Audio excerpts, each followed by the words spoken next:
Hi tears. குழந்த பிறந்ததுக்கப்புறமும் எல்லா கேர்ள்ஸும் face பண்ணக்கூடிய ஒரே விஷயம் வந்து ஹேர் ஃபால் தான். அதுக்கு இன்றைக்கி ஒரு சூப்பரான ஹேர் பேக்கோட தான் நான் வந்திருக்கேன். இது வந்து நம்ம ஹேரை ரொம்ப திக்காகவும் லாங்காகவும் வளர செய்யும். அதுக்கு இன்றைக்கி நான் ஃபஸ்ட் எடுத்திருக்க பொருள் வந்து வெந்தயம் வந்து ஸ்கேல்பில் உள்ள டேண்ட்ரஃப் எல்லாம் போக்கி ஹேர் க்ரோத்தை இன்னும் கொஞ்சம் இன்க்ரீஸ் பண்ண உதவும். ரெண்டாவதாக நான் எடுத்திருக்க பொருள் என்னென்னு பார்த்தீங்கன்னா கருவேப்பிலை ஹேர் ஃபாலை கம்மி பண்ணி முடியை அடர்த்தியாக வளர உதவும். இதில் வந்து ஆன்டி ஆக்சிடெண்ட் இருக்கிறதுனால தலைமுடியும் ஸ்கின்னையும் ரொம்ப ஆரோக்கியமாகவே இது வச்சுக்கும்.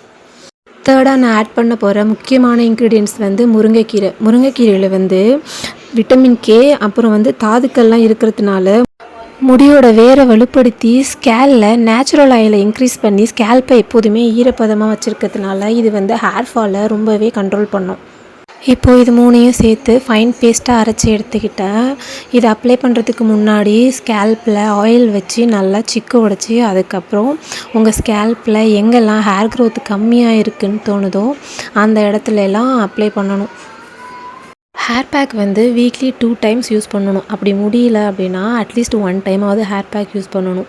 சில பேருக்கு வந்து பார்த்திங்கன்னா சைனஸ் இஷ்யூ இருக்கும். அதனால் வந்து இந்த மாதிரி ஹேர் பேக்லாம் யூஸ் பண்ண முடியாதா, அவங்க என்ன பண்ணணும், கோகோனட் ஆயிலில் இந்த இன்க்ரீடியன்ட்ஸ் எல்லாம் வந்து லைட்டாக மிக்ஸி ஜாரில் போட்டு அடிச்சுட்டு ஆயிலை மீடியம் ஃப்ளேமில் வச்சுட்டு இந்த இன்க்ரீடியன்ட்ஸ்லாம் அதில் போட்டு பாயில் பண்ணிட்டு அது ஆறுனதுக்கப்புறம் நம்ம அதை டேரெக்டாக நம்ம ஸ்கேல்பில் யூஸ் பண்ணலாம். நான் வந்து பார்த்திங்கன்னா என்னோடய ஸ்கேல்பில் ஃபுல்லாக எல்லா இடத்துலையும் அப்ளை பண்ணி முடிச்சுட்டு என்னோடய ஹேரில் இந்த நுனி பகுதி வரைக்கும் நல்லா அப்ளை பண்ணுறேன். அப்படி நுனி வரைக்கும் அப்ளை பண்ணுறதுனால என்ன ஆகும்னு பார்த்திங்கன்னா முடி வந்து இடையில அங்கங்கே கட்டாகி விழும். அது வந்து நம்ம ஃபுல்லாக அப்ளை பண்ணுறதுனால நம்மளோட ஹேர் வந்து உடஞ்சி விழுறது ஸ்டாப் ஆகி நல்லா ஸ்ட்ராங் ஆகும்.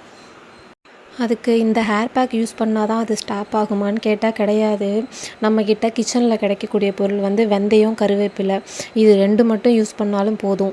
இதில் வந்து முருங்கைக்கீரை எக்ஸ்ட்ரா ஏன் ஆட் பண்ணியிருக்கேன் அப்படின்னா நம்மளோட இந்த மழை டைமில் வந்து பார்த்திங்கன்னா ஸ்கேல்ப் ரொம்ப ட்ரை ஆகி முடியோட வேர்க்கால்கள்லாம் வந்து என்ன ஆகிடும்னா ரொம்ப வீக் ஆகிறதுனால நம்ம முடி வந்து வேரோடு பிச்சுக்கிட்டு வந்துடும். இந்த முருங்கைக்கீரை யூஸ் பண்ணுறதுனால முடியோட வேர்க்கால்கள் ஸ்ட்ராங் ஆகி ஹேர் ஃபாலை வந்து ரொம்ப சீக்கிரமாகவே இது கண்ட்ரோல் பண்ணும். இப்போ பார்த்திங்கன்னா நான் ஹேர் வாஷ் பண்ணிவிட்டு வந்துட்டேன்.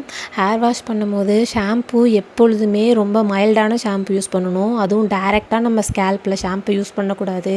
வாட்டரில் மிக்ஸ் பண்ணி அதுக்கப்புறம் நம்ம ஸ்கேல்பில் யூஸ் பண்ணணும். அதுவும் ஒரு 1 மினிட்குள்ளே வாஷ் பண்ணிடணும்.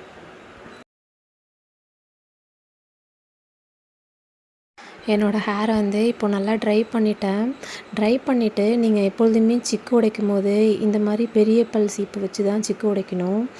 நான் வந்து இடையில என்னோடய ஹேர் பேக்கெலாம் ஸ்டாப் பண்ணிட்டேன். இப்போ திரும்பியும் ஸ்டார்ட் பண்ணுறேன். ஸ்டார்ட் பண்ணதுக்கப்புறம் என்னோடய ஹேர் ஃபால் ரொம்பவே கம்மியாக இருக்குது. பாருங்கள், முடி கூட இவ்வளோ தான் வந்திருக்கு. ஹேர் பேக் போட்டு வாஷ் பண்ணதுக்கப்புறம் என்னோடய முடி இப்படி தான் சாஃப்டாக சில்கியாக இருக்குது. நீங்களாம் நினைக்கலாம் உங்களுக்கு முடி லாங்காக இருக்குது அதனால் நீங்கள் இதெல்லாம் போட்டு இப்படி சொல்கிறீங்க அப்படின்னு. இல்லை, எனக்கு வந்து பிசிஓடி ப்ராப்ளம் அப்புறம் நிறைய டேண்ட்ரஃப் ப்ராப்ளம்லாம் நிறையா இருந்தது. அதனால் ஹேர் ஃபால் ரொம்ப அதிகமாகவே ஆச்சு. இந்த மாதிரி ஹேர் பேக்லாம் கண்டினியூஸாக யூஸ் பண்ண ஆரம்பித்தோன்னே தான் என்னோடய ஹேர் ஃபால் நிஜமாகவே ஸ்டாப் ஆச்சு. நான் யூஸ் பண்ணிட்டதுக்கப்புறம் எனக்கு எந்த பிரச்சனையும் வரலை. அப்படிங்கிறதுனால தான் நான் உங்களுக்கு இதை ஷேர் பண்ணுறேன். நீங்களும் இதை ட்ரை பண்ணுங்கள். உங்களுக்கும் கண்டிப்பாக பெஸ்ட் ரிசல்ட் வரும். தேங்க்ஸ் ஃபார் வாட்சிங்.